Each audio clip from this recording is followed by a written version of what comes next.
നമസ്കാരം. ഒരിക്കലും നടപ്പാകില്ലെന്ന ഉറപ്പുണ്ടായിരുന്ന silver line പദ്ധതിയിൽ നിന്നും പിണറായി സർക്കാർ വെട്ടിയത് 65.65 കോടി.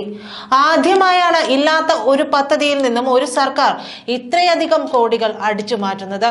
സിൽവർ ലൈൻ ഒരിക്കലും നടപ്പാകില്ലെന്ന് റെയിൽവേ കേരള സർക്കാരിനെ അറിയിച്ചു. പിണറായി 18 അടവും പയറ്റിയെങ്കിലും യാതൊരു കാരണവശാലും കൊള്ളയ്ക്ക് കൂട്ടുനിൽക്കരുതെന്നായിരുന്നു BJPയുടെ നിലപാട്. കൺസൾട്ടിംഗ് ഫീസിനത്തിൽ 33 കോടിയും പാരിസ്ഥിതിക പഠനത്തിനായി 79 ലക്ഷവും സർവേക്കായി 3 കോടിയും സർവേ കല്ലിടുന്നതിന് 1 കോടിയും മണ്ണ് പരിശോധനയ്ക്ക് 75 ലക്ഷവും പൊതുപ്രവർത്തനങ്ങൾക്ക് 6 കോടിയും ഭൂമി ഏറ്റെടുക്കുന്നതിന് 19 കോടിയും പിണറായി സർക്കാർ ചെലവിട്ടു. 65,000 കോടി രൂപയ്ക്ക് നിർമ്മിക്കുമെന്ന് പറഞ്ഞ പദ്ധതിയാണ് ഇപ്പോൾ എവിടെയും എത്താതെ മുടങ്ങിക്കിടക്കുന്നത്.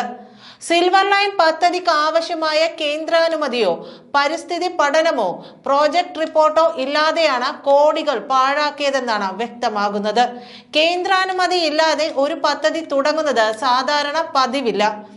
സിൽവർ ലൈനിന് ഭൂമി വിട്ടുകൊടുക്കാനാകില്ലെന്ന് ദക്ഷിണ റെയിൽവേ വ്യക്തമാക്കിയതോടെ പദ്ധതി നടപ്പാകില്ലെന്ന് ഏറെക്കുറെ ഉറപ്പായി. ഭൂമി വിട്ടുകൊടുക്കുന്നത് റെയിൽവേ വികസനത്തെയും ട്രെയിനുകളുടെ വേഗം കൂട്ടലിനെയും ബാധിക്കുമെന്ന് റെയിൽവേ ബോർഡിന് ദക്ഷിണ റെയിൽവേ നൽകിയ റിപ്പോർട്ടിൽ പറയുന്നുണ്ട്. 183 ഹെക്ടർ റെയിൽവേ ഭൂമിയാണ് പാത കടന്നു പോകുന്നതിന് വേണ്ടത്. കോഴിക്കോട്ടും കണ്ണൂരും സിൽവർ ലൈൻ സ്റ്റേഷന് കണ്ടെത്തിയ സ്ഥലം മറ്റു പദ്ധതികൾക്കായി മുമ്പേ നിശ്ചയിച്ചിട്ടുള്ളതാണ്.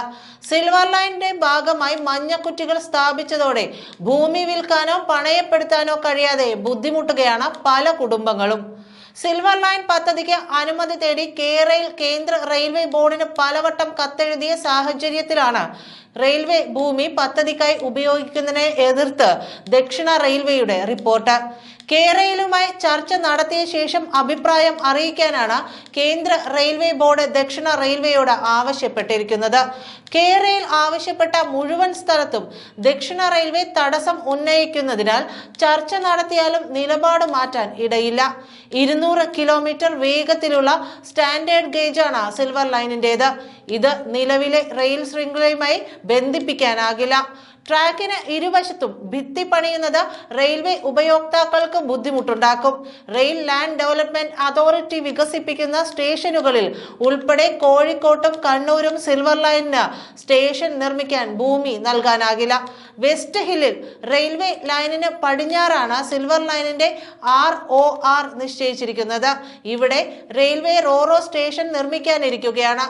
തിരൂർ, വടകര, തലശ്ശേരി, പയ്യന്നൂർ, കാഞ്ഞങ്ങാട് സ്റ്റേഷനുകൾ വികസിപ്പിക്കേണ്ടവയുടെ പട്ടികയിലുണ്ട്. ഇവിടെയൊന്നും ഭൂമി നൽകാനാകില്ല. കേരളയിൽ ആവശ്യപ്പെടുന്നതിൽ NH66 6 വരിയാക്കുന്നതിന് വേണ്ടി ദേശീയപാത അതോറിറ്റിക്ക് വിട്ടുകൊടുത്ത ഭൂമിയുണ്ട്. കണിയാപുരത്ത് ആവശ്യപ്പെട്ടിരിക്കുന്നത് ഭാവിയിൽ റെയിൽവേക്ക് വാണിജ്യാവശ്യത്തിന് ഉപയോഗിക്കാവുന്ന സ്ഥലമാണ്.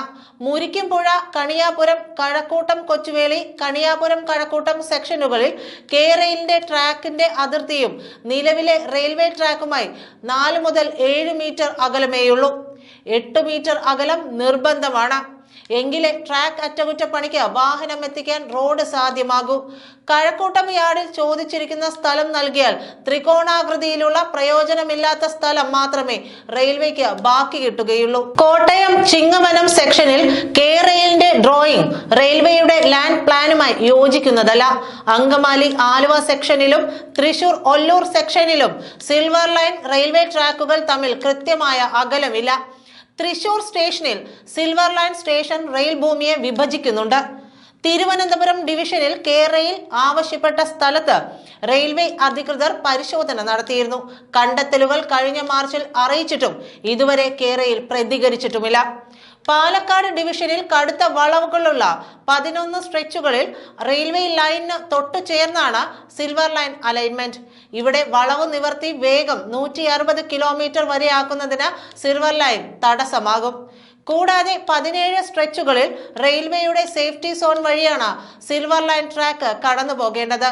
കേരളത്തിൽ ഭാവി റെയിൽ വികസനവും വേഗം കൂട്ടലും തടസ്സപ്പെടുമെന്നതിനാൽ ഇപ്പോഴത്തെ അലൈൻമെന്റ് അനുസരിച്ച് 1 ഇഞ്ച് ഭൂമി പോലും വിട്ടു നൽകാനാവില്ലെന്ന് ദക്ഷിണ റെയിൽവേ കേന്ദ്ര റെയിൽവേ ബോർഡിന് റിപ്പോർട്ട് നൽകി.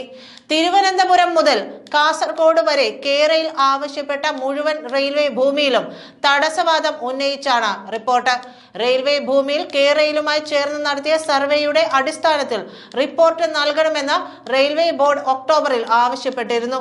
തിരുവനന്തപുരം മുതൽ തൃശൂർ വരെ ഇടവിട്ടും അതിനുശേഷവും ഏതാണ്ട് പൂർണ്ണമായും റെയിൽവേ ട്രാക്കിന് സമാന്തരമായി കടന്നുപോകുന്ന സിൽവർ ലൈനിന് 183 ഹെക്ടർ റെയിൽവേ ഭൂമിയാണ് വേണ്ടത്. ആശയവിനിമയം നടത്താതെയാണ് അലൈൻമെന്റ് അന്തിമമാക്കിയതെന്നും റിപ്പോർട്ടിൽ കുറ്റപ്പെടുത്തുന്നുണ്ട്. സ്റ്റേഷൻ ഉൾപ്പെടെയുള്ള നിർമ്മിതികളോട് ചേർന്ന് സിൽവർ ലൈൻ ട്രാക്ക് കടന്നു പോകുമ്പോൾ അത് ട്രെയിൻ സർവീസിനുണ്ടാക്കുന്ന ആഘാതം, റെയിൽവേ നിർമ്മിതികൾ ഇളക്കുമ്പോഴും പുനർനിർമ്മിക്കുമ്പോഴുമുള്ള പ്രശ്നങ്ങൾ എന്നിവ പരിഗണിച്ചിട്ടില്ല.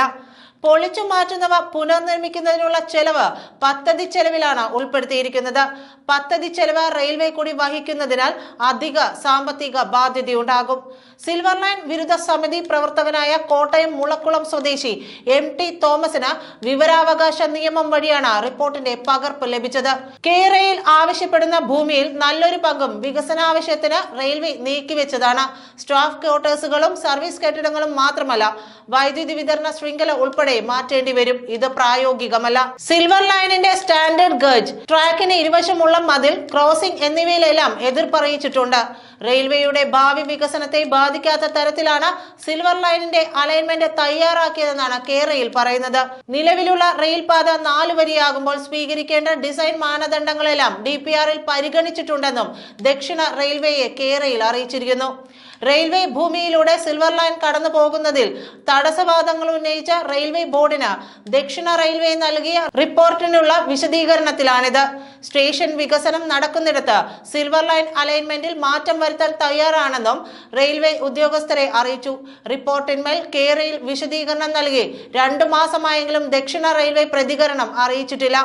ഒക്ടോബർ അവസാനം നൽകിയ റിപ്പോർട്ടിൽ മാറ്റം വരുത്തി പുതിയ റിപ്പോർട്ട് നൽകിയിട്ടുമില്ല. എലത്തൂർ സബ് സ്റ്റേഷൻ ഉൾപ്പെടെയുള്ളവർ സിൽവർ ലൈൻ പദ്ധതിയുടെ ചെലവിൽ മാറ്റി സ്ഥാപിക്കും. സ്റ്റാഫ് ക്വാർട്ടേഴ്സുകൾ പൊളിക്കേണ്ടി വന്നാൽ അതിനു മുൻപ് ബദൽ സംവിധാനം ഉണ്ടാക്കും. പാതയ്ക്ക് ഇരുവശത്തും അതിർത്തി വേലികൾ ഉണ്ടാകുമെങ്കിലും ആവശ്യമുള്ളിടത്ത് എസ്കലേറ്ററുകളും ക്രോസ് ലെവലുകളും ഉണ്ടാവും. കോഴിക്കോട് റെയിൽവേ സ്റ്റേഷന്റെ പ്രവർത്തനത്തെയും വികസനത്തെയും ബാധിക്കാത്ത തരത്തിൽ സിൽവർ ലൈനിന്റെ അന്തിമ ഡിസൈൻ തയ്യാറാക്കാനാകും. DPR തയ്യാറാക്കിയ ഘട്ടത്തിൽ കണ്ണൂർ റെയിൽവേ സ്റ്റേഷൻ വികസനത്തിനുള്ള പദ്ധതി റെയിൽവേക്ക് ഉണ്ടായിരുന്നില്ല.